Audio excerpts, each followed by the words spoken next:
Every time you say certain sentences, you hand someone else quiet control over your decisions, your emotions, and your reputation. Not once, not dramatically, quietly, inch by inch. They sound harmless, they sound honest, they sound vulnerable. On the surface, they look like you being real and open in a conversation with someone you trust. But to a more Machiavellian mind, they are not moments of connection. They are data points, leverage, future weapons waiting on a shelf. Here's what most people don't realize. Power isn't just money, status, or a job title. Power is information. Who has it? Who doesn't? Who gives it away without being asked twice? Powerful people understand this instinctively, which is why they are trained to guard certain answers the way a bank guards cash. Ordinary people, they spill those same answers for free over coffee, in text messages, or in a late-night call. Think about how many times this has happened to you. A coworker leans in and asks what you really think about your boss. You vent. You get honest. Months later, when a promotion is on the table, those exact words reappear in a private conversation you are not in. And suddenly you are not a team player or a risk for leadership. Your career didn't stall because you lacked skill. It stalled because of one unguarded sentence. Or you're in a relationship argument. You once confessed your deepest fear of being abandoned, or the worst thing you ever did. In the heat of conflict, that confession comes back as a weapon. This is just like when you admitted you always push people away. Stop. Listen to what just happened. What you thought was vulnerability became ammunition. What felt safe in that moment now controls you because you know they can use it again. Now picture a friendship that slowly turns into quiet blackmail. You told them exactly how much you earn, how much debt you carry, how desperate you are to keep your job. One day they joke about telling others, or they pressure you into favors knowing you can't afford a damaged reputation. Your own words built the cage. That's exactly why this matters. Stop. Listen to what just happened. The person who talks more, reveals more, and rushes to answer every question is the one being steered. The quiet side is collecting data, mapping your triggers, and choosing their next move with precision. Now look at the cultural script you were given. Just be honest. Tell people how you really feel. That sounds noble. It sounds pure. But honesty without boundaries is not virtue. It's a gift of leverage to anyone listening. When you pour out your fears, your financial stress, your relationship doubts to people who haven't earned that level of trust, you are handing them weapons and hoping they never use them. There is another way. Quiet power. The people who seem strangely unbothered by drama are not lucky. They are controlled. They decide what others know about their fears, their money, their plans, and their emotional buttons. They can be warm, kind, and present while still keeping their core data locked away. Mystery is not manipulation, it is self-defense. Power starts the moment you realize you don't have to be an open book. You can become a deliberate narrator instead. You choose what to reveal, when to reveal it, and to whom. You can answer a question without spilling your spine onto the table. You can stay human without becoming paranoid. So what exactly should stay off the table? What are the 7 categories of information that turn you from powerful to predictable the moment you talk about them? That's where we go next. Power used to be taken with swords and armies, now it's taken with sentences. Not on the battlefield, but at the dinner table, in the meeting room, in the DM you answer at 1 a.m. That's exactly why the next part of this matters. Niccolo Machiavelli was not the comic book villain people imagine. He was a clerk, an observer, a man who watched princes rise to absolute power and then lose everything because they trusted the wrong ears. One careless confession to a rival, one honest complaint in front of a servant, one emotional outburst at the wrong banquet, and a career The 7 things you must stop saying are not random self-help tips. They are the exact types of information that, for centuries, have marked someone as easy to control. In the next section, you'll see each one, why people fish for it, and how to keep your power without starting a war every time someone asks. Here's what most people don't realize. The most dangerous conversations of your life never feel dangerous while they're happening. They feel warm. They feel honest. They feel like finally someone is listening. That feeling is the bait. The mechanism is simple. The right question, at the right emotional moment, asked by the right person makes full disclosure feel safe, even wise. You're stressed, hurt, excited, or angry. Your defenses are already open. Then someone you like, respect, or want approval from leans in and says, "No, really, tell me, what's going on?" In that moment, silence feels cold. Caution feels paranoid. So you talk. Stop. Listen to what just happened. They didn't push you, they didn't threaten you, they just created a tiny emotional vacuum and let you rush in to fill it with your own words. And those words become data. Once spoken, they cannot be unsaid. They live in their memory, in their screenshots, in their notes. You walk away feeling lighter. They walk away holding leverage. Think about how many times this has happened to you. You vent about your boss to a coworker who totally gets it. You unload your fears about money to a partner who just wants to understand. You confess your doubts about a friend to someone who hates drama. You feel emotional relief, so your brain labels the conversation as safe. That's exactly why it's dangerous. You confuse relief with security. Venting calms your nervous system, so you assume the information is now harmless. But in negotiation research, revealing your bottom line early leads to worse outcomes for one reason. You killed your information advantage. The same thing happens socially. The more you reveal your fears, limits, and plans, the easier it is for someone to steer your decisions while making you think it was your idea. Be warm, present, and still understand that not every question deserves a real answer. Suspicion says, "Everyone is out to get me." Boundaries say, "Not everyone has earned access to me." That difference is everything. Think about how many times this has happened to you. The conversation starts light, connective, safe. Where did you grow up? What do you like to do? These are connective questions. They build mutual understanding. You learn about them, they learn about you, the power stays balanced. Then the questions shift. What are you most afraid will happen if this fails? How much do you actually make there? So what's your exact plan if it doesn't work out? These are not neutral. These are extracting questions. They dig for exploitable details about your fears, your money, your plans. They don't just want to know you. They want to know where to press. When you refuse to answer those directly, you are not lying. You are not being fake. You are declining to hand a stranger the master keys to your emotional and financial life. You can redirect. You can stay general. You can say, "I keep that private," and let the silence do its job. Power starts the moment you realize that no answer is still an answer. Here's the reframe. Saying less is an act of respect. Respect for yourself because you treat your information as valuable. Respect for the relationship because you refuse to build it on forced confession. If this connection is real, it can handle you keeping some things to yourself. If it can't, that was your warning. Look at the people who actually have power. Executives, negotiators, high performers. They are not fully transparent. They are selectively transparent. They share enough to build trust and move the conversation forward, but never so much that someone else can steer their decisions. That selectivity is what keeps them safe and effective. In the next section, you'll see exactly which 7 topics almost never deserve a straight answer and how to protect them without looking defensive or rude. Power starts the moment you realize you were programmed to overshare before you even knew what private. Bottom line, too early consistently leads to worse outcomes.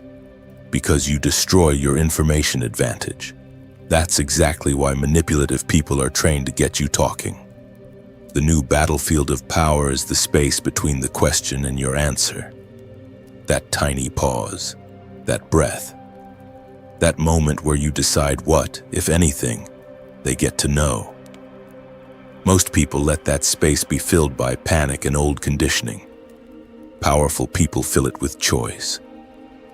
Regaining that space is like uninstalling a childhood program and replacing it with adult sovereignty. You stop treating every question as a command and start treating it as data. Who's asking? Why now? What will this information cost me if it travels? In the next section, you'll see how to use that space to protect 7 specific categories of information so you stay safe without looking hostile and finally take control of your own story. Power starts the moment you realize that you do not owe anyone an instant answer. That tiny delay between their question and your voice is not awkwardness. It is leverage. Right now, for most people, that gap is gone. Someone throws a question at you and your mouth is already moving, especially when you feel put on the spot. A boss asks, "So what's your salary expectation?" And you blurt out a number. A friend pushes, "So what really happened with your breakup?" And you start explaining. By the time you feel the discomfort, the information is already out of your control. Here's what most people don't realize. That reflex was trained into you. School, family, authority figures all rewarded you for rapid, obedient answers. Hesitation was framed as guilt, disrespect, or stupidity.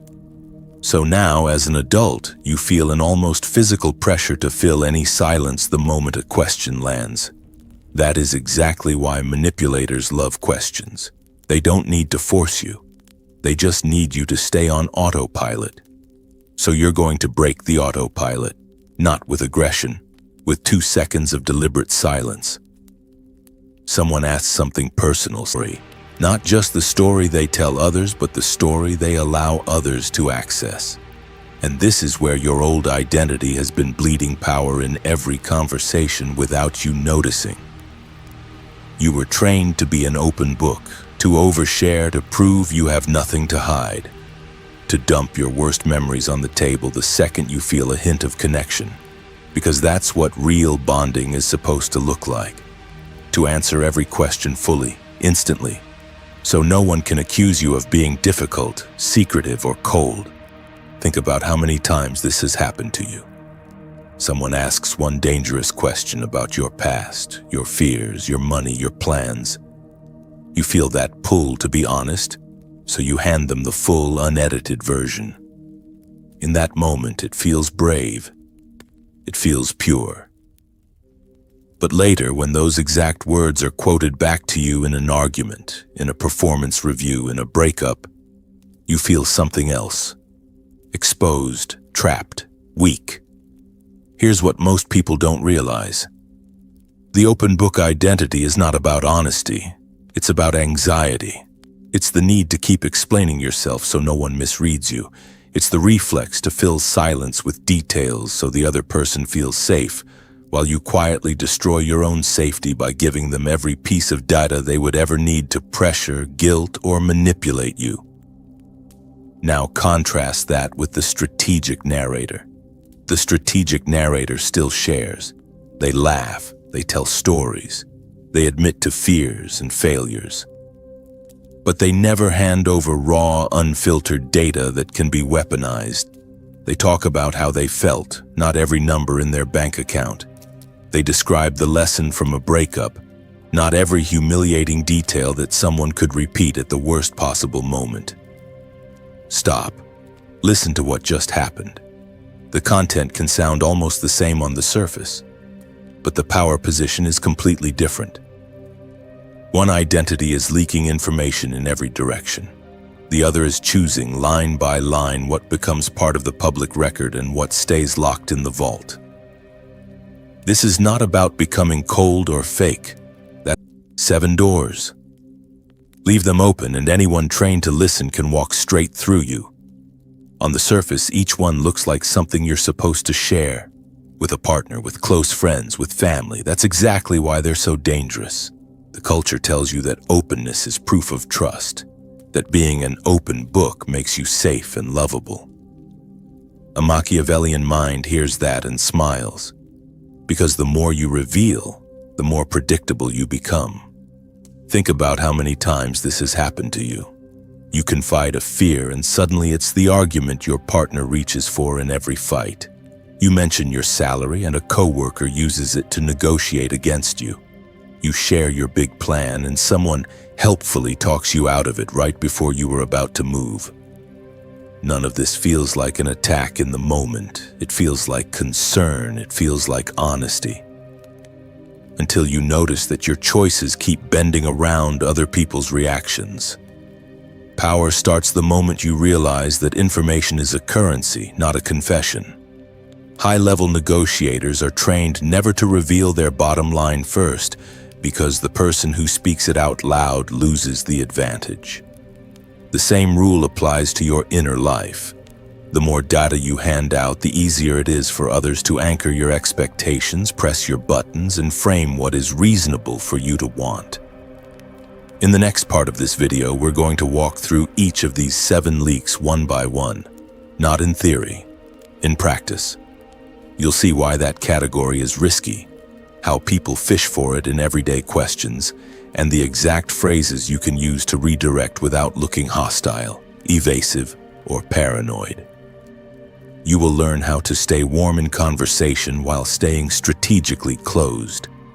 And we're going to start with the most obvious leak, your fears, the thing almost everyone reveals within minutes.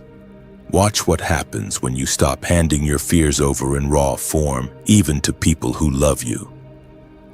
The shift in power is immediate. Leak number 1 always looks innocent. It shows up in your softest moments, late at night, when you're tired, unguarded, and you finally feel like you can breathe around someone. Last time you told someone your biggest fear.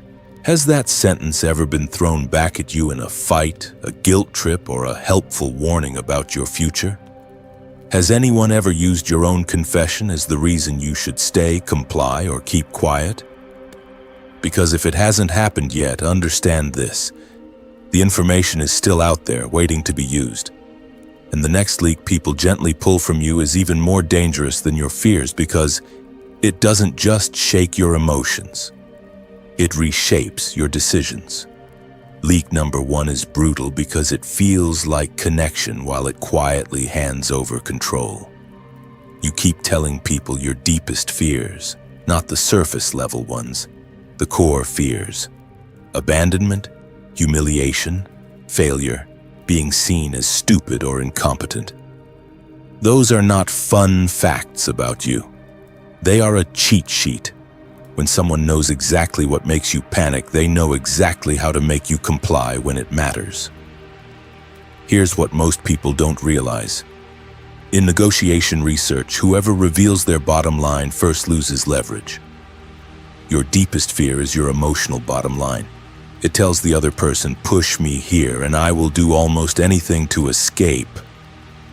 Once that information is out, every conflict, every high-pressure moment becomes easier for them and harder for you. Watch how this plays out in real life. You're trying to be honest with a partner. You say, I really hate public embarrassment. I can't stand people thinking I'm fake. It feels safe in that moment. They hug you. They say they understand. Fast forward to your next serious argument. Voices rise, tension spikes, and suddenly you hear, don't make me tell everyone what you're really like. You know I could. Stop. Listen to what just happened. They didn't hit you. They didn't even have to raise their voice. They just walked directly to the button you showed them and put their finger on it. The threat is enough. You back down not because they're right, but because they're holding your fear hostage in front of you. That is pure Machiavellian logic. A person who knows your fear can always design a scared I'm not good enough. And in that moment you felt relief. You felt seen. You thought they get me. I can trust them. That first conversation felt powerful because you dropped the armor and they didn't flinch. Here's what most people don't realize. That moment is also a fork in the road. In one direction, someone protects what you shared. In the other, they store it. They file it away as leverage. You don't notice the difference at first. Everything still feels warm, safe, intimate. Then the shift starts. Subtle. They raise their voice, then quickly say, "Relax, I'm not leaving," right after they've triggered your abandonment fear. They pull back affection, then add, "If you were more secure, this wouldn't bother you." Stop. Listen to what just happened. They pressed on the exact bruise you showed them, then blamed you for the pain.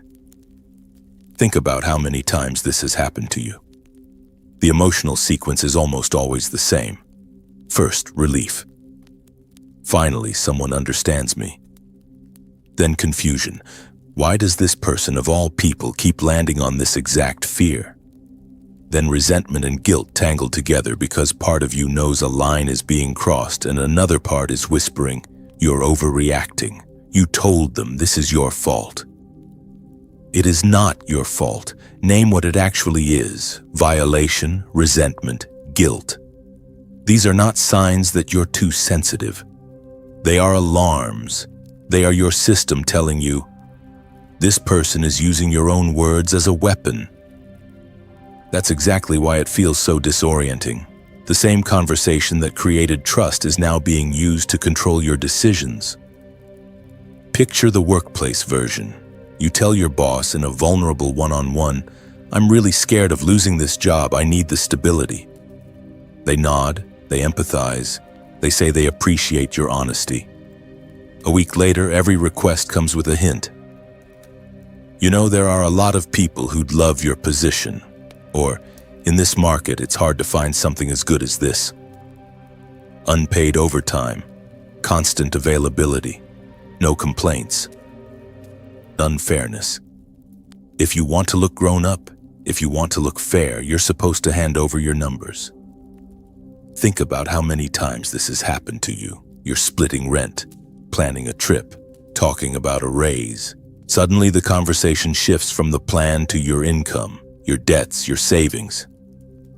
Once those numbers are on the table, they don't disappear. They become a benchmark, a weapon, a quiet measuring stick people use against you. When someone knows what you make, what you owe, and what you've saved, they can place you on a mental ladder, above them or below them. That's where resentment grows. If you earn more, they can feel entitled to your contribution. If you earn less, they can feel superior and start advising you. Either way, they now design every proposal to extract maximum benefit from your position. Picture this. A friend learns you make more than they thought. Suddenly, they're suggesting once-in-a-lifetime trips to smart investments and fair splits where you pay a bit more because it's nothing for you. They push restaurants, Airbnbs, events that sit right at the edge of your comfort. They call it fair. But the fairness always tilts in one direction. That's exactly why powerful negotiators are trained to guard one thing obsessively: their bottom line. In every serious negotiation study, the person who reveals their number first loses leverage. The instant you say, "This is what I can do," the other side stops exploring and starts squeezing. Your range shrinks, your options narrow, your power drops. Power starts the moment you realize that your financial truth is not a public resource. It is strategic information. It belongs in the hands of people who have proven they will protect it, not people who use adult transparency as a crowbar. So how do you stay powerful without looking hostile, secretive, or difficult when the next innocent money question comes, and the room is waiting for your answer? Leak number 2 is brutal because it feels like maturity. You think you're being transparent, responsible, good with money.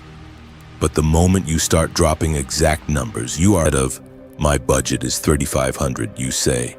"I'm focused on saving right now, so I'm staying conservative." Instead of exact salary, you use a range or a frame.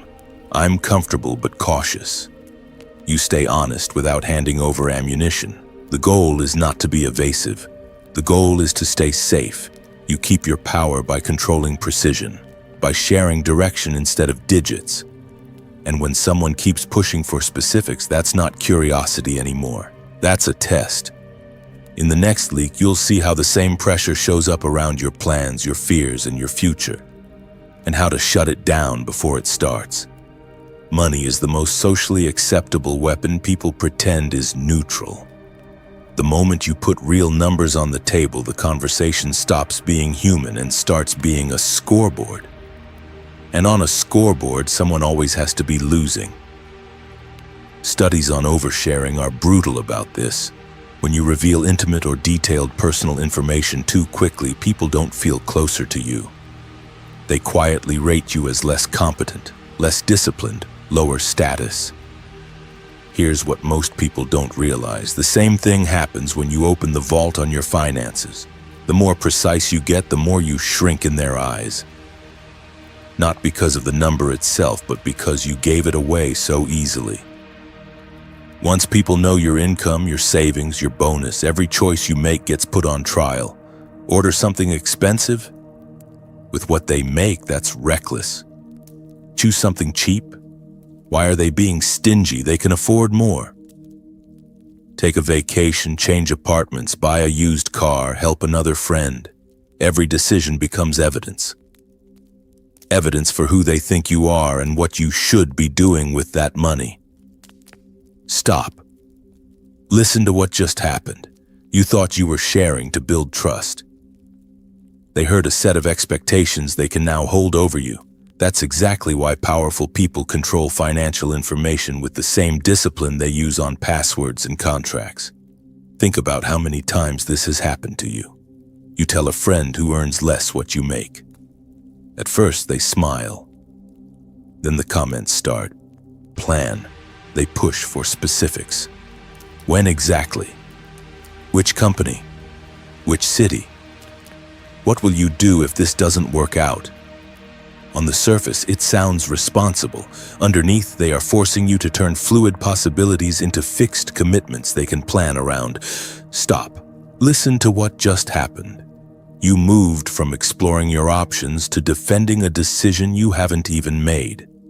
Now every change looks like you failed or gave up, because you let someone else witness the draft version of your life as if it were final. Once your plan is fully known, the power shifts. In negotiation research, revealing your bottom line early consistently leads to worse outcomes. Why? Because the person across from you can now position, stall, or attack with perfect information. Life works the same way. When people know your route, they can stand exactly where you plan to walk. Think about how many times this has happened to you. You tell a coworker you're planning to apply for a promotion next quarter. You share the role, the timing, the projects you'll highlight. They nod, act supportive, then quietly apply first. Or they walk into the manager's office and casually mention that you seem restless, thinking about moving on, so that if you do apply, you're already framed as unstable. Power starts the moment you realize that not all sabotage comes from enemies.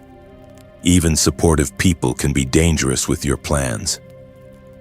A friend proudly repeats your goals to others. They're planning to leave in 6 months, and suddenly your boss hears it from the wrong mouth. Or a partner clings to the first date you mentioned and starts measuring your worth against a timeline you were still exploring. Now you feel watched, judged, behind schedule. Every delay becomes a failure report you owe to people who were never supposed to be on your planning team in the first place. So what do you do when someone leans in and asks, "What's your plan?" How do you protect your future moves without looking evasive or weak? In the next leak, you'll see the exact phrases that keep you mysterious, unpredictable, changing careers again, so impulsive. When your plan is public, anyone can spin your moves as disloyal, unstable, or weak while you're still in the middle of executing them. Secrecy here is not about shame. It's about staying safe enough to change your mind. to pivot without a courtroom of spectators demanding an explanation. Power starts the moment you realize you don't owe real-time commentary on your own evolution. So what's the alternative? Share direction, not details. I'm exploring some options. I'm moving toward more autonomy. You reveal specifics only when actions are already in motion, when the decision is no longer up for public debate. Because the next leak is even more dangerous. It's the one that doesn't just expose your plans, it exposes your pressure points. That's where mystery becomes a weapon. Not games, not manipulation, controlled opacity. Social psychologists have found that people who keep a slight sense of mystery are consistently rated as more attractive, higher status, and more competent. Not the loudest person in the room. The one you can't fully read. Here's what most people don't realize. When you narrate every detail of your plans, you erase that advantage. You turn yourself into a fully mapped territory. Safe, predictable, easy to navigate. A Machiavellian mind hears your big announcement and silently thinks, "Thank you for the blueprint." They now know where to pressure, where to discourage, where to outmaneuver you. Silent plans avoid two dangerous traps at once. First, premature criticism from people who do not see what you see yet. You tell them you're changing careers, building a business, leaving a safe path. They project their fear onto your decision. They attack the vision before it has legs. Second, premature praise. You post the plan, you get the likes, the applause, the "so proud of you." Your brain cashes in the reward before you've done the work. Stop. Listen to what just happened. You paid yourself in advance using other people's approval. And once you've been paid, your drive drops. Communicate them clearly so people feel safe around you. So you start listing them. Loud voices, certain tones, being interrupted, money talk, politics. Jokes about your body, specific phrases that make your chest tighten and your vision narrow. You turn your nervous system into a neatly labeled instruction manual. Here's what most people don't realize. In a world where interrogation and sales training both rely on getting the other side to talk too much, that manual is not neutral. It is power. And the person who holds it does not have to be a cartoon villain to use it against you. They just have to be human, frustrated, and a little careless with your trust. Watch how innocently it starts. A partner asks, "What really sets you off?" A friend leans in. "What's the one thing people do that makes you lose it?" A coworker, half laughing, says, "Okay, tell me your biggest trigger so I don't accidentally step on it." It sounds like empathy. It sounds like emotional intelligence. It sounds safe. Stop. Listen to what just happened. You were invited to compress your entire emotional history into a short, memorable list of buttons. You did the hard work of self-reflection, then handed the summary to someone else. In one conversation, you turned unpredictable human emotion into a predictable script. That's exactly why a Machiavellian mind hears your answer as opportunity. Think about how many times this has happened to you. You confess, "Being ignored is my trigger. Silent treatment makes me spiral." Fast forward to your next conflict. They go cold. No texts, no eye contact, no response when you speak. You feel your body light up with panic and anger, and now you are chasing them, begging for engagement while they sit in perfect punishing silence. They don't have to raise their voice. They just have to withhold it. You told them exactly how to torture you. Even when it isn't calculated, it's dangerous. Under stress, people reach for shortcuts. They poke what they know will get a reaction. A partner who never meant to hurt you will roll their eyes, go quiet, bring up the topic you said you can't stand, fend it over you no matter who started it. This is the power dynamic you keep forgetting. In any conflict, perception is the weapon. The one who can regulate their state controls the narrative. The one who can be provoked on demand loses leverage. When you publish your triggers like a user manual, You're giving people a remote control for your reputation. Real emotional work is not forcing the world to tiptoe. It's not announcing, "Here is a list of things no one is ever allowed to do around me." That is outsourcing your responsibility for your own nervous system. Real work is learning to recognize the first spike in your body, naming it internally and choosing your response before it chooses you. Power starts the moment you realize your triggers are your job, not a public service announcement. Instead of narrating every weak spot, you talk in broad behavioral terms. I need calm conversations. I walk away from shouting.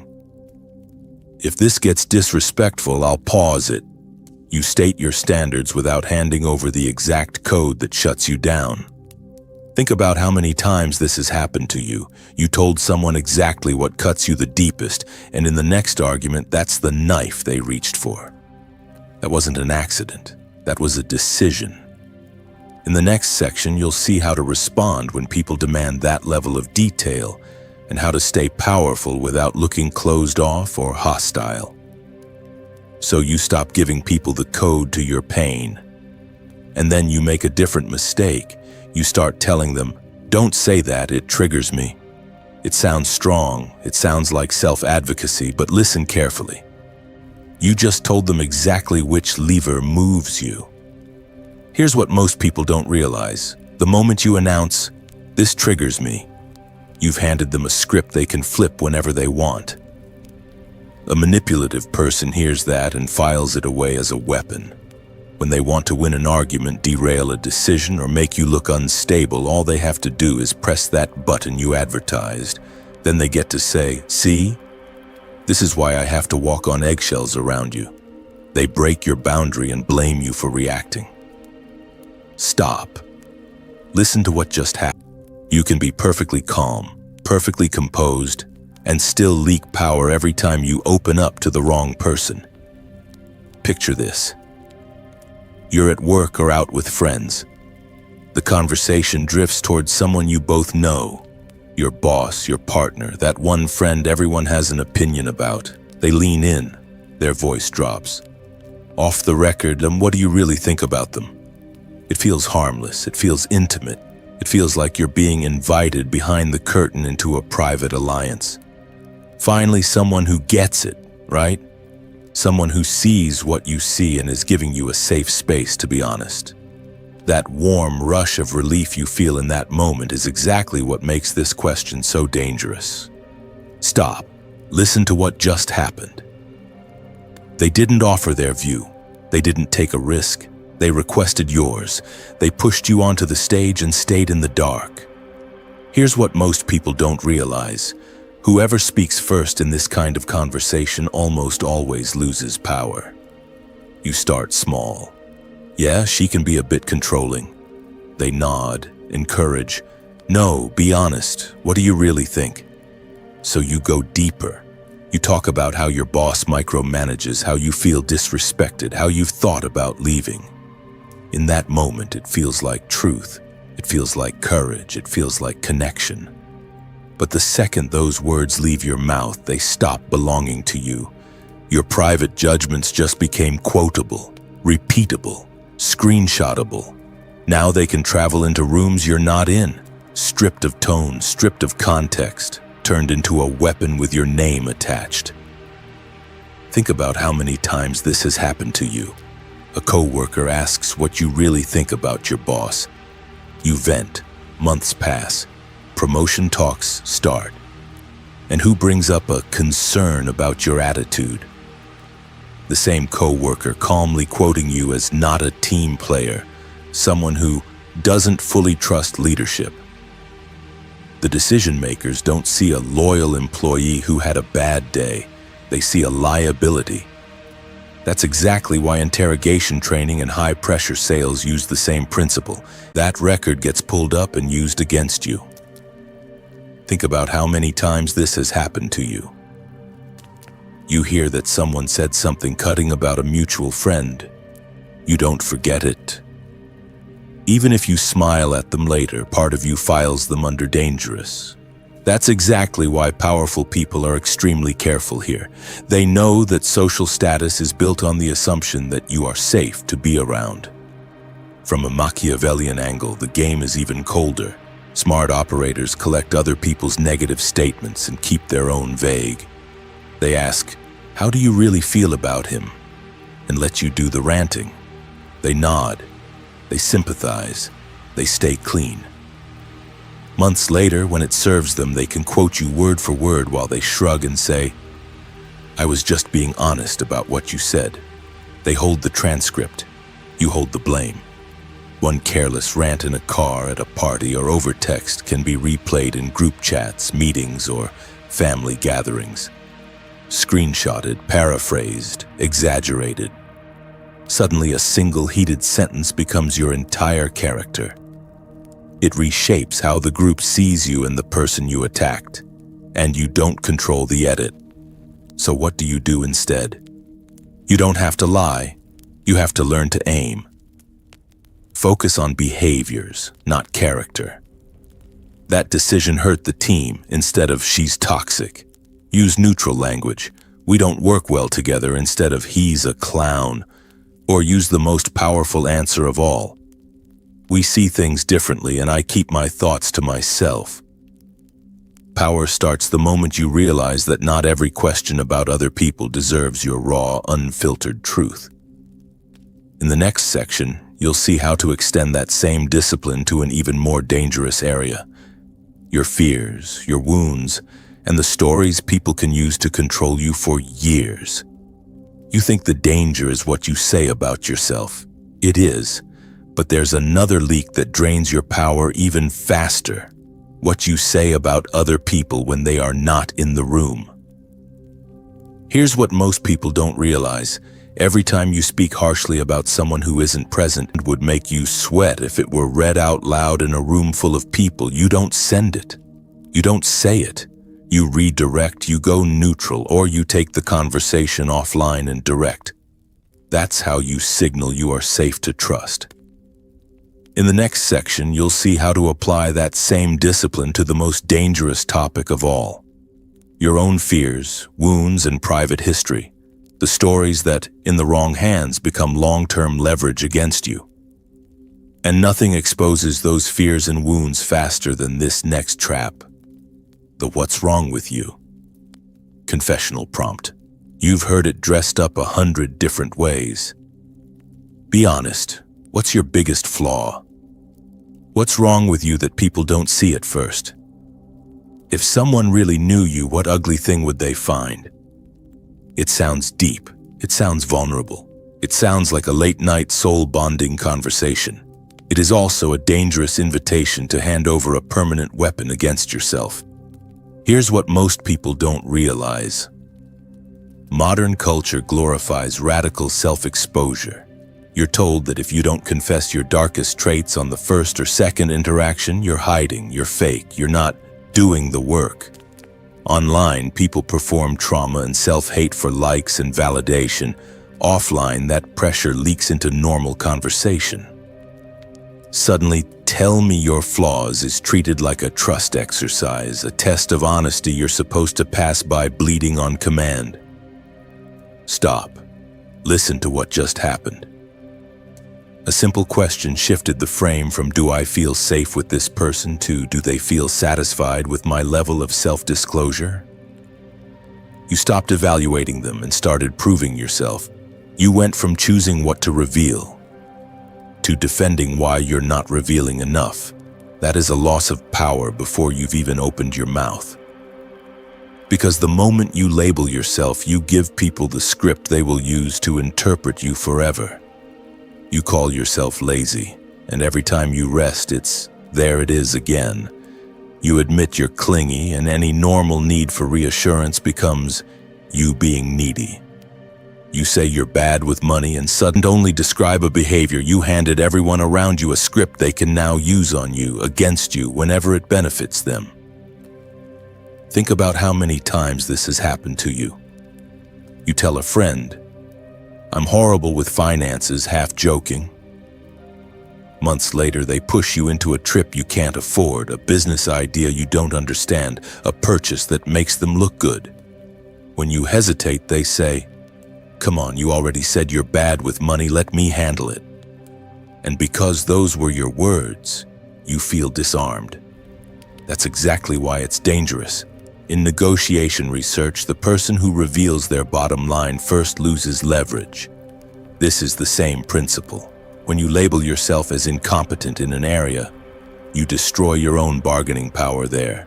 People feel justified pressuring you into bad deals, reckless decisions, and one-sided arrangements because you said it yourself. They get control. You get the bill. Now look at job interviews, relationships. A hiring manager asks, "What's your biggest weakness?" A new partner asks, "So what are your flaws?" There's a difference between acknowledging growth areas and handing someone a loaded list of vulnerabilities. "I'm lazy. I'm emotionally unstable. I can't manage time to save my life."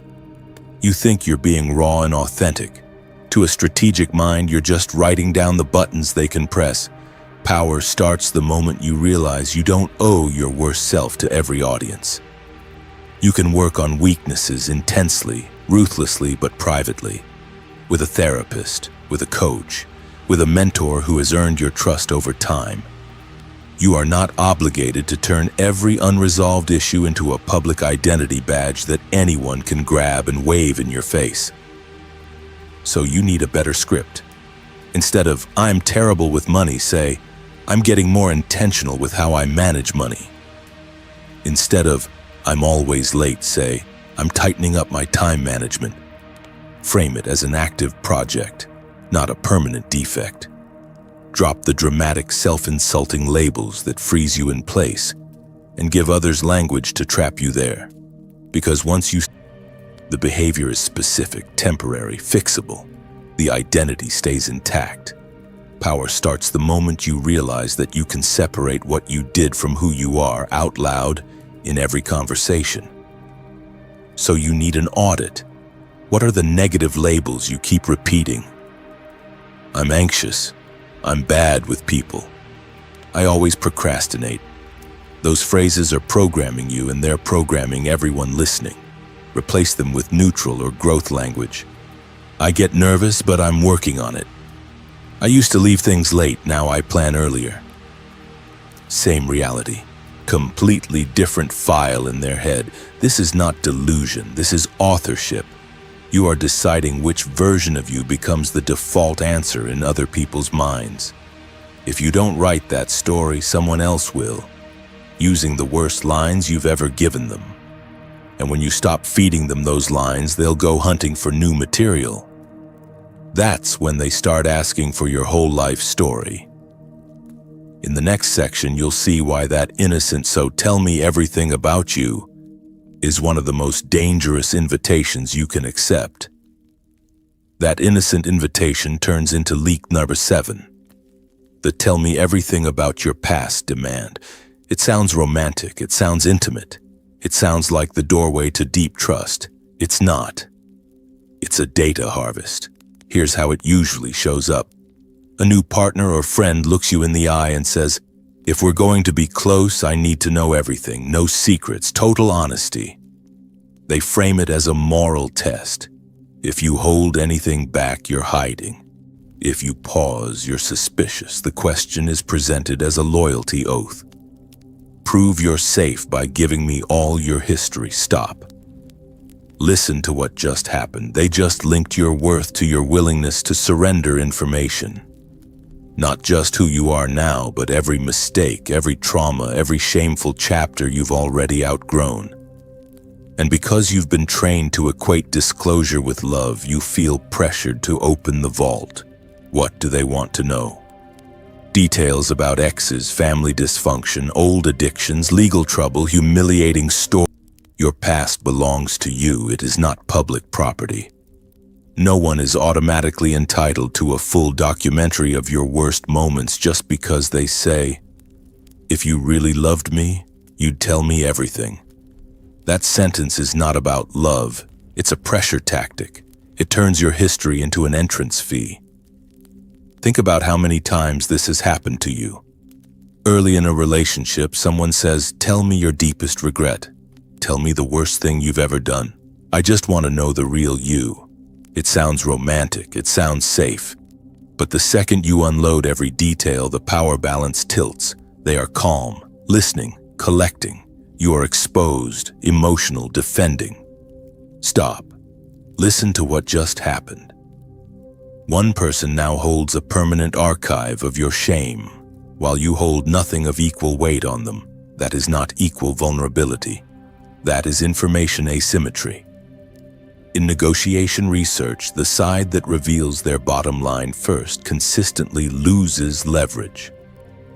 This is the emotional version of that mistake. That's exactly why some people push for total transparency very fast. The more irreplaceable they can convince you they are because they know the real you, the easier it is for you to tolerate disrespect. You start thinking, "No one else would understand me like this," which really means, "No one else has this much on me." Power starts the moment you realize that feeling seen can be weaponized. Does that mean you never share your past? No. Serious relationships do require disclosure. Health, finances, children, patterns that could hurt someone again, those things matter. But there is a difference between honest disclosure and dumping every graphic detail of every mistake. One builds trust, the other builds dependency and quiet fear. Healing does not require public confession. It requires ruthless self-confrontation. It requires you facing what you did, why you did it, and how you live differently now. And if you share, it should be selective, with people who have earned deep trust over time through consistent, respectful behavior, not just intense emotion, through their desires, not their fears. Their desires, and the desire to be known is one of the deepest and least questioned. If someone can convince you that real trust means full exposure, they never have to threaten you. You will walk your secrets to them yourself. You will answer every question. You will argue against your own boundaries just to avoid feeling distant. That's exactly why this leak is so powerful. Here's the reframe that changes everything. No one will ever fully know you. Not your partner, not your closest friend, not even the person you speak to every day. And that is not a tragedy. That is safety. That is freedom.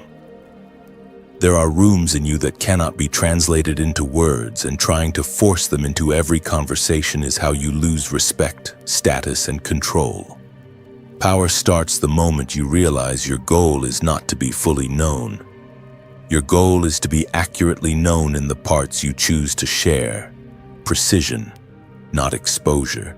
You let people see what they have earned the right to carry, and you keep the rest as your private kingdom. Think about how many times this has happened to you. The people who respect you most are not the ones who know every detail. They're the ones who understand the few things you chose to reveal and treat them with care. In the next section, you'll see how people weaponize that craving with one sentence. If you trust me, why won't you tell me? You'll learn exactly how to answer that question without flinching and without giving them the keys to your inner life. That sentence is the trap. If you trust me, why won't you tell me? But before we deal with that, you need something more dangerous than any clever comeback. You need quiet power. And quiet power is built on one thing: selective disclosure. Selective disclosure means you stop treating your life like public property. You stop answering every question with raw data. Instead, you choose stories that reveal your character, your values, your direction, without exposing the numbers, dates, and names that can be turned into leverage. Powerful people don't just control money or status. You stay present. You share enough to keep the connection alive, but you let your specifics stay with you. Want a practical test? Audit one relationship where you overshare. The friend you trauma dump on. The coworker who knows too much about your finances. The person who always digs for updates on your plans. In your very next conversation, practice this. Same feelings, fewer facts. Watch their reaction. Do they lean in or do they push harder for details? Because how they respond to your new boundaries will expose something crucial about them. And that's exactly what you'll need for what comes next. Notice what happens when you stop feeding them details. Some people get curious. Some get respectful. And some get irritated, even aggressive, as if your life is public property and your privacy is an insult. This is where most people break. They feel rude. They feel secretive. So they start answering questions they never wanted to answer. Here's what most people don't realize. That fear of seeming rude is exactly what keeps you obedient in dangerous conversations. You were trained to protect other people's comfort over your own power. So you need something stronger than willpower. You need scripts, clear, repeatable sentences that come out of your mouth before the guilt does. The first category is gentle deflection, calm, clean, non-apologetic. Someone asks how much you make, what happened in your last relationship, or why you left your old job. You feel that internal flinch. Instead of oversharing, you say, "I keep that part of my life pretty private." Or, "That's something I'm still working through on my own." Or, "I'm not ready to get into details." Then you stop talking. No nervous explanation, no justifying your decision. Stop. Listen to what just happened. You answered the question without giving them what they wanted. You stayed in the conversation, but you kept the information advantage. That single moment, that tiny sentence, is how quiet power looks in real time. In social settings, you can keep the boundary and still keep the mood light. Private lives for attention. What do you think they will do with yours when it benefits them? Think about how many times this has happened to you. You share one vulnerable detail, and within a week it comes back to you from someone who should not know. The leak is not an accident. It is a character pattern you ignored because you wanted connection faster than you wanted to be safe. Now look at how they react when you set small boundaries. You say, "I'd rather not talk about that," or "That's private." Do they pause and back off, or do they push? Red flag. They keep asking, just curious, just joking, just trying to understand. Red flag. They frame your boundary as a problem in you. Wow, you have trust issues. Relax, it's not that deep. Red flag. When you do open up, they reward your disclosure with drama instead of care, running to tell others, using your pain as entertainment or leverage. Stop. Listen to what just happened. You gave them data, they gave you a verdict. They showed you that your vulnerability is raw material for their story, not something to protect. Now the green flags. Someone hears your no and does not flinch. They change the subject gracefully. They don't sulk, they don't punish, they don't make you explain yourself 3 more times. Over time, they share their own fears, mistakes, and plans, but they don't demand equal exposure on the spot. That asymmetry is powerful. It means they understand that trust is earned in layers, not extracted on command. That's exactly why you must promote and demote people based on behavior, not titles. Family, boss, soulmate, best friend are labels, not guarantees. A stranger who respects your boundary is safer than a sibling who violates it. A manager who keeps confidences deserves more access than a partner who weaponizes your honesty in every argument. The next level of power is this. You stop assuming anyone is entitled to your inner world. In the next section, we'll turn these filters into concrete scripts for what to say when people have not earned your truth but still demand your answers. When you start using those scripts and you stop bleeding injured by how much dirt you have on me, you do not defend, you do not over-explain, you state the boundary like a weather report, neutral, final. Power starts the moment you realize that pushback is a test, not a verdict. Hold the line for a few weeks. Watch who adapts respectfully, lowers the pressure, and proves they can feel close without interrogating you. Watch who escalates, who guilt trips, who starts collecting your answers like ammunition. Because in the next part, we're going to dissect exactly what their escalation reveals, and how to respond when they don't just push your boundaries, they try to break them. So let's bring this down from theory to something you can feel in your body. Because power is not abstract here.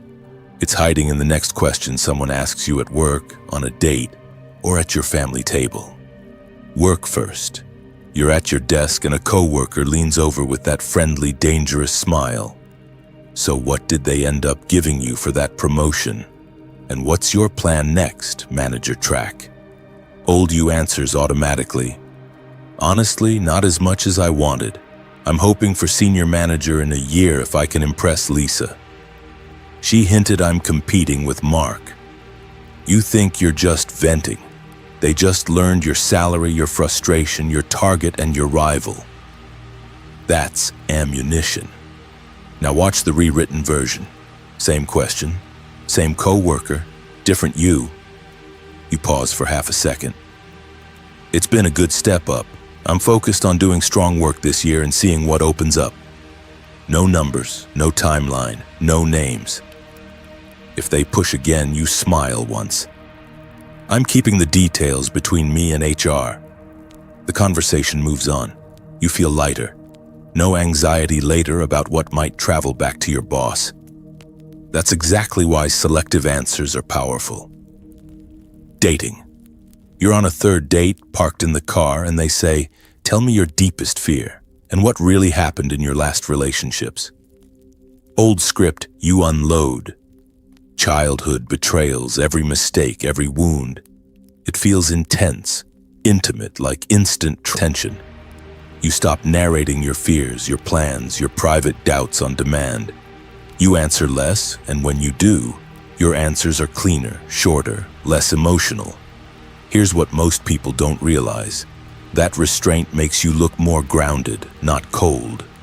Less reactive, not weak. Harder to push because there is nothing spilling out to grab. Think about how many times this has happened to you. You overshare in a conversation, walk away with a vulnerability hangover, and then spend the next week wondering who heard what, who is repeating it, who is quietly adjusting their decisions about you. Now reverse it. You start protecting those 7 categories. You decline the dangerous questions. You keep your income, your next move, your private resentments off the table. Suddenly, the people around you have less leverage. They have fewer buttons to press. They can't weaponize words you never said. Stop. Listen to what just happened. The social weather around you changes. The invasive questions start to dry up because there is no reward. The colleague who used to dig for what you really think about your boss stops asking when you give neutral, boring answers 3 times in a row. The friend who thrives on gossip gets nothing vivid from you, so they take their drama somewhere else. What replaces it? More invitations to serious rooms. People start asking for your perspective in meetings, not your personal life in hallways. When negotiation research shows that revealing your bottom line early destroys your position, this is why. Information asymmetry is power, and that shift hits your status. When your words are rare and deliberate, people lean in when you finally speak. They listen, they quote you. They stop interrupting as much because your pattern has changed. You don't talk to fill silence, you talk to make a decision or clarify a boundary. Power starts the moment you realize that not every question deserves your truth. The less you leak, the more your presence signals control, competence, and quiet authority. Yes, some connections will fade. The ones built on shared secrets, mutual venting, and trading wounds for. 4th, explicit triggers. I shut down when people raise their voice. I spiral if someone ignores my texts. It sounds like emotional awareness. It is also a manual for how to destabilize you on command. Here's what most people don't realize. The more predictable your reactions, the easier you are to control in any conversation. 5th, Harsh opinions about others, especially about your boss, your family, your partner. The moment you vent in detail, you hand someone a recording they can replay without you. That's exactly why gossip is a favorite weapon of weak but strategic people. They let you talk, then trade your words for status. Sixth, self-diagnosed weaknesses. I'm bad with money. I'm terrible at confrontation. Say it enough and it stops being a temporary growth edge and becomes your public brand. People start designing roles, offers, and limits around the smallest version of you. Seventh, unedited past shame. Not processed lessons, but raw confessions dropped in the wrong hands. Once someone has the worst story about you, they hold a quiet form of leverage, even if they never use it. Think about how many times this has happened to you. You shared one of these because you thought you were supposed to, especially in close relationships. That script is the root leak. The urge to be fully known instantly by everyone who shows you a little warmth. Stop. Listen to what just happened. You confused being transparent with being safe. The new approach is simple and powerful. Share feelings without handing over weapons. Share direction without exposing strategy. Share growth without tattooing flaws onto your identity. You are not becoming secretive. You are finally treating your life, your story, and your data the way powerful people always have. Power starts the moment you realize you're not obligated to make yourself an open file. In the next section, we'll expose who panics when the file closes and what their reaction quietly reveals about their plans for you. You do not need to become a stone wall overnight. Power is not built in one dramatic confrontation. It can say less and still be safe. Each small success rewrites your identity. From open book to selective, deliberate, powerful. Power starts the moment you realize you can end a conversation without explaining yourself. And yes, it will feel uncomfortable. You were trained as a child that oversharing equals honesty, equals goodness, equals safety. Breaking that script will feel like breaking a rule. That discomfort is not a warning, it is withdrawal from an old addiction to approval. Hold that line and watch who reacts. In the next section, we'll look directly at those reactions, the jokes, the pressure, the sudden warmth, and decode what they quietly reveal about who should never have had this much access to you in the first place. That's the point where most people panic and run back to oversharing just to feel the tension drop. But this is exactly where your new life starts, with a different image of who you are. Not an open hallway anyone can wander through, a fortress. Picture that clearly. Thick walls, a gate, inner rooms, a central chamber almost no one sees. Your life is not a prison. You are not locked in. You walk in and out. You invite people in. But not everyone gets the same level of access, and not everyone gets a key. Here's what most people don't realize. They've been trained to live like an open house, every room on display, every drawer half open. Anyone who walks in can peek at their fears, their income, their plans, their insecurities, their private fights. And people do. They walk through, they look around, they take what they want, and they leave the mess behind. Think about how many times this has happened to you. You vented about your boss and someone carried that sentence into a promotion meeting. You revealed your bottom line in a negotiation and watched the other side press exactly to that number. You confessed your deepest fear and saw it used against you in an argument. That is what an unguarded house looks like in real life. Stop. Listen to what just happened in all those moments. You weren't attacked with weapons, you were exposed by information. The walls were there, but the windows were open, the side doors were unlocked. The goals you announce to every room before they are real. Your triggers, the buttons you practically label for other people. Your opinions, the unfiltered judgments that can be weaponized later. Your weaknesses, the stories you tell to see. Think about how many times this has happened to you. You overshare in a conversation because you want connection. You tell someone the exact amount in your savings, the precise date you're leaving your job, the real story behind your worst mistake. They nod. They smile. They seem safe. Months later, that data reappears as a weapon in an argument, a negotiation, a rumor. The information didn't disappear. It just changed hands. You don't have to live like that. Watch what happens when you keep the emotion but remove the specifics. Instead of, "I'm terrified of being abandoned," you say, "I've had to work through some trust issues." Instead of, "I only make this much," you say, "I'm working on improving my finances." Instead of, "On June 14th, I'm quitting," you say, "I'm planning some changes this year." Same vulnerability, less ammunition. Over time, this creates an aura that people can feel even if they can't name it. They walk away thinking they know you. They heard your stories, your opinions, your perspective, but they also sense there is more they don't have access to. That gap is where respect lives. That gap is what makes you feel stable, grounded, difficult to shake. Stop. Listen to what just happened. You didn't get colder. You didn't get fake. You just stopped giving strangers the same access you would give a therapist or a lifelong ally. Mystery in this context is not a game. It's a security system. It tells people, consciously or not, there are levels to me you don't get just because you asked a question. Power starts the moment you realize you can dial back detail without dialing back warmth. You maintain eye contact. You stay present. You share enough to keep the connection alive, but you let your specifics stay with you. Want a practical test? Audit one relationship where you overshare.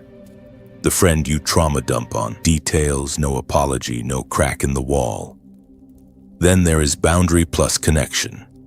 This is how you stay warm without becoming transparent. I don't go into numbers, but I can tell you how I think about money. I don't share my biggest fear, but I can tell you what keeps me motivated.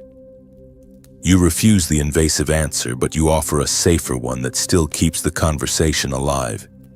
You redirect the spotlight without stepping off the stage. Tone is everything. Calm, light, unapologetic. You are not hostile, but you are not negotiable. You are not asking for permission to protect yourself. You are demonstrating that your internal life is not up for public vote. Power starts the moment you realize that this tone is a test. Who respects it and who fights it? Because the people who push past these scripts will reveal exactly what you need to know for the next, harsher level of protection. Power starts the moment you realize that not everyone has earned the same version of you. Some people get headlines.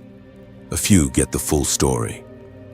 The danger is that you've been trained to hand the full story to anyone who looks interested enough and asks a confident question. So how do you decide who deserves more of your truth? You use filters. Simple, brutal, consistent. How long have you actually known this person? Not just calendar time, but conflict time. Have you seen them angry, disappointed, or under pressure, and watched how they treated other people's secrets in those moments? That's where their real loyalty shows up. Here's what most people don't realize. Every conversation they observe is a preview of how they will handle you. When someone gossips freely about co-workers, friends, even family, they are advertising their operating system. They are telling you, without knowing it, this is how I treat information. Believe that preview. If they trade other people's private lives for attention, what do you think they will do with yours when it benefits them? Think about how many times this has happened to you. You share one vulnerable detail, and within a week it comes back to you from someone who should not know. The leak is not an accident. Change the terms of the relationship without announcing it. You used to hand over your fears, your money worries, your plans, your past mistakes on demand. Now there's a pause. Now there's a filter. To someone who was used to full access, that pause feels like rejection, even danger. Watch how they respond. Some will go straight to guilt. Wow, you don't tell me anything anymore. So you don't trust me now? Others hide it inside a joke. Okay, Machiavelli, I see you with your secret strategy phase. You're acting like you're in witness protection. It sounds playful. It is not. It is pressure dressed as humor. Then comes faux concern. I'm worried you're becoming cold. You're getting paranoid. This isn't healthy. Stop.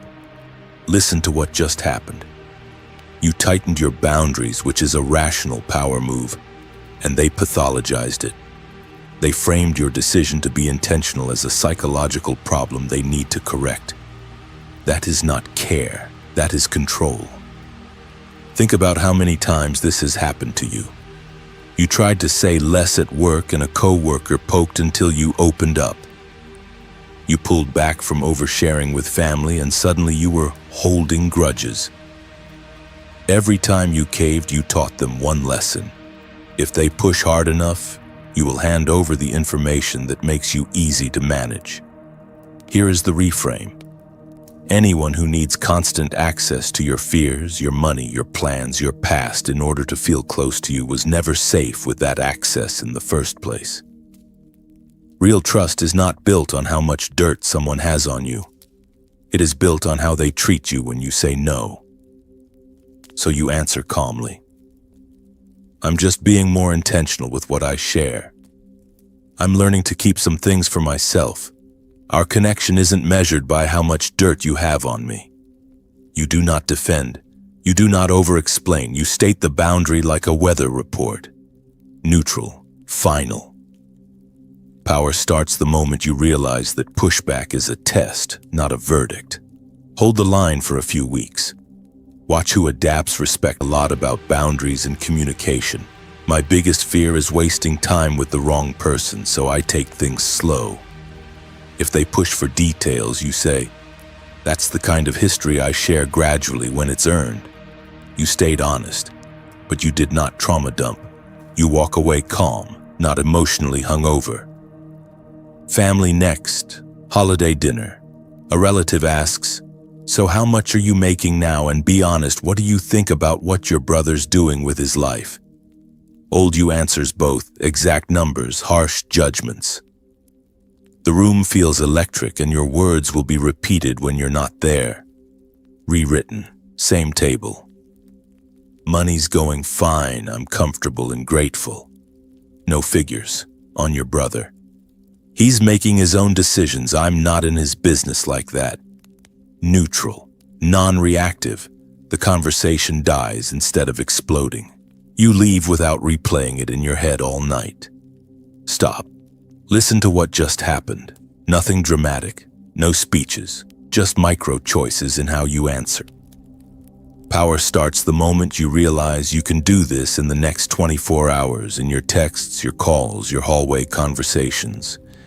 And when someone doesn't accept these lighter, boundaried answers, that resistance exposes something crucial. In the next section, we're going to decode exactly what their reaction reveals about their intentions, and how to respond when your new quiet power makes them uncomfortable. When you stop feeding people those 7 pieces of information, something unnerving happens for them and powerful for you. They lose their favorite tools, they lose easy access, they lose the remote control to your reactions. At first, they will say you've changed.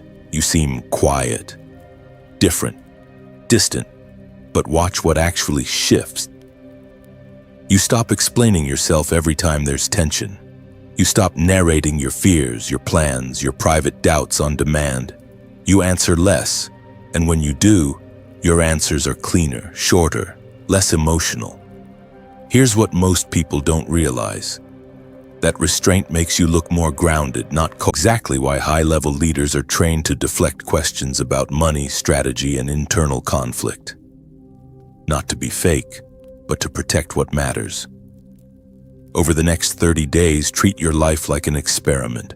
Refuse those 7 leaks. Watch what stops, who backs off, and who steps closer with more respect. If it feels awkward, that's data. It means the old pattern is breaking. In the next section, we're going to dissect those reactions. Who is threatened by your new quiet power? Who is genuinely safe? and how to respond when your boundaries expose the truth about people. So let's pull the camera back, because those awkward experiments you're about to run, they all revolve around the same 7 leaks you've been trained to call being honest and being close. First leak, your deepest fears. Not just "I don't like spiders," the real ones. "I'm terrified of being abandoned.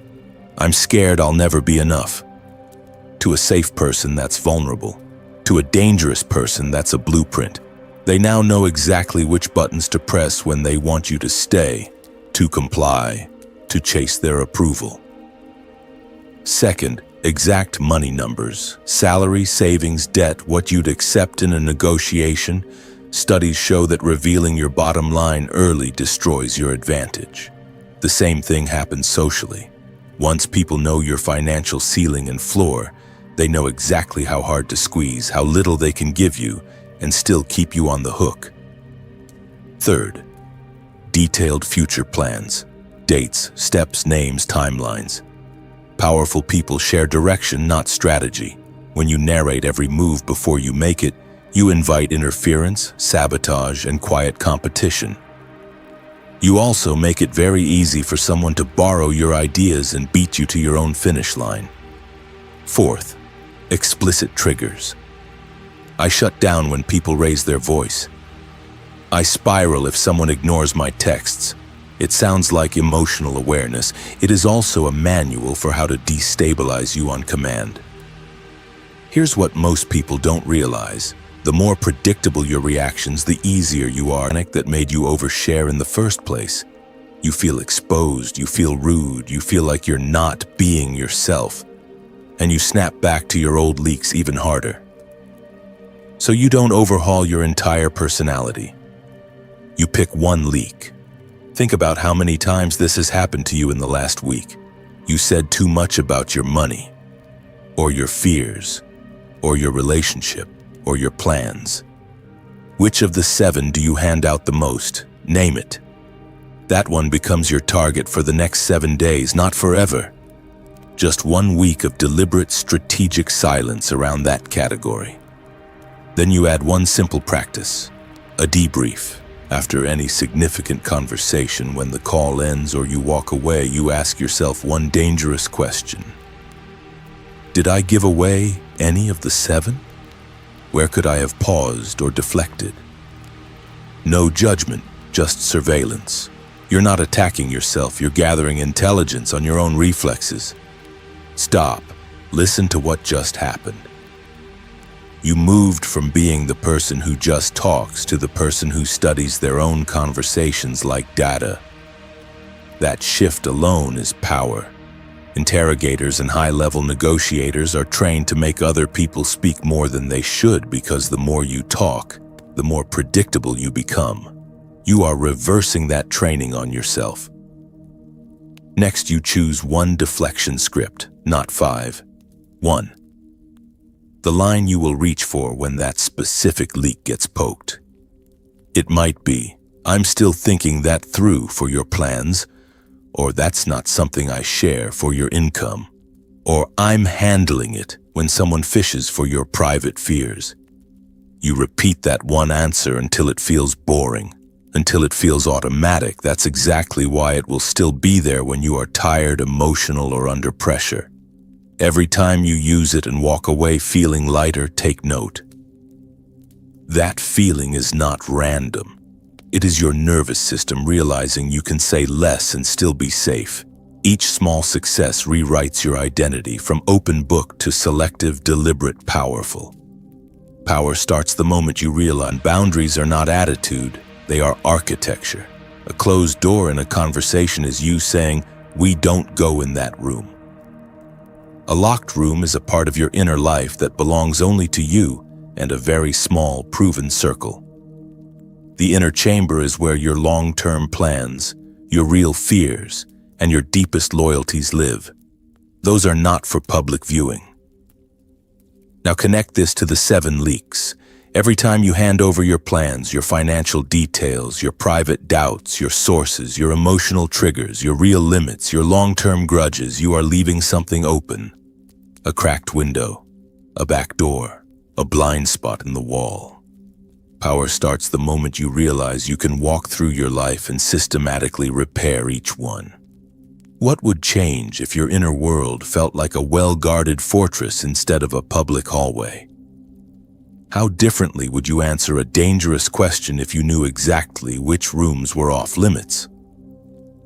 In the next section, we're going to step outside your gates and look at how people react when they find the doors closed, and how those reactions quietly reveal who is safe to invite further in, and who should never get past the outer wall again. Out there, the world is still asking dangerous questions, still looking for open doors. Inside, your fortress is finally built. Now you decide what happens next. Here's what most people don't realize. Awareness without a decision changes nothing. You can understand every tactic, every category of information, every power leak, and then walk right back into the next conversation and hand it all away with a smile. This is the moment where that pattern ends, or quietly continues, so pause. Right now, which of the 7 leaks is yours, the one that bleeds the most? Is it your fears, the things you confess to anyone who listens? Your money, the details of your income and debt you spill to people who have done nothing to earn that level of trust? Your plans, the goals you announce to every room before they are real? Your triggers, the buttons you practically label for other people? Your opinions, the unfiltered judgments that can be weaponized later?